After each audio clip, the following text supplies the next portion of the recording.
peristiwa Mi'raj yang jarang diceritakan orang itu, Rasulullah itu ketemu Nabi Adam. Dan Nabi Adam itu disebutkan di sini faidan an yaminihi aswidatun wa an yasarihi aswidatun.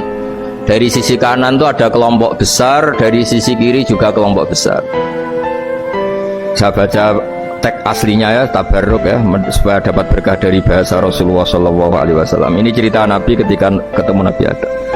Fa idza nazara qibala yaminih dhahika wa idza nazara qibala shimalih baka. Nabi Adam ketika melihat ke kanan itu senyum-senyum, senang sekali. Tapi kalau kamu melihat ke kiri itu nangis. Lalu Rasulullah SAW tanya ke malaikat Jibril, itu siapa? Itu Adam. Dan yang kelompok di kanan itu ahli surga. Maka beliau kalau melihat senang sekali. Dan kalau yang di kiri itu ahli neraka. Kalau beliau melihat itu susah sekali. Artinya apa? Betapa susahnya jadi Nabi Adam itu. Jadi kalau misalnya ada koruptor ketangkep gitu ya, yang nangkep ya cucunya, yang ditangkep juga cucunya.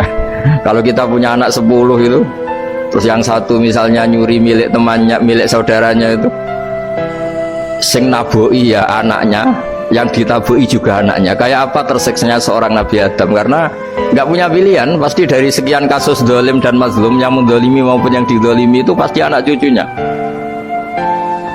Jadi betapa susahnya seorang Nabi Adam. Jadi termasuk kearifan kita sebagai manusia itu belajar dari takdir yang kita hadapi, yaitu keterbatasan kita sebagai manusia.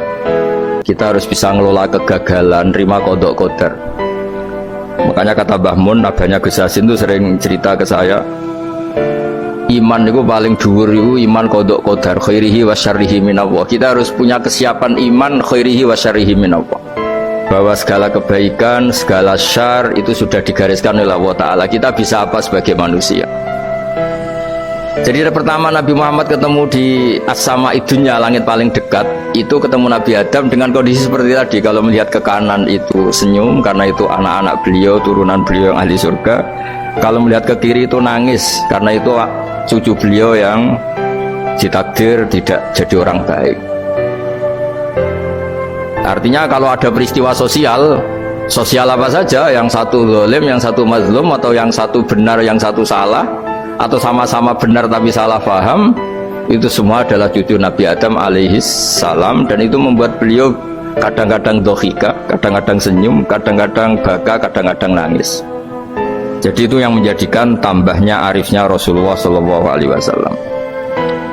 Saya teruskan. Qultu ya Jibril man hadha? Qal hadha Adam wa hadhil aswida an yamini wa an shimalih nasamu bani. Fa ahlul yamin ahlul jannah wal aswida allati an shimali ahlun nar. Fa idza nazara qibala yamini dhahika wa idza nazara qibala shimalihi baka. Itu seperti misalnya kita punya anak 5, yang satu sukses jadi profesor doktor atau jadi orang alim, yang satu sekolah saja agak naik, misalnya sudah agak naik, entekno dunya itu nghabiskan harta itu kan.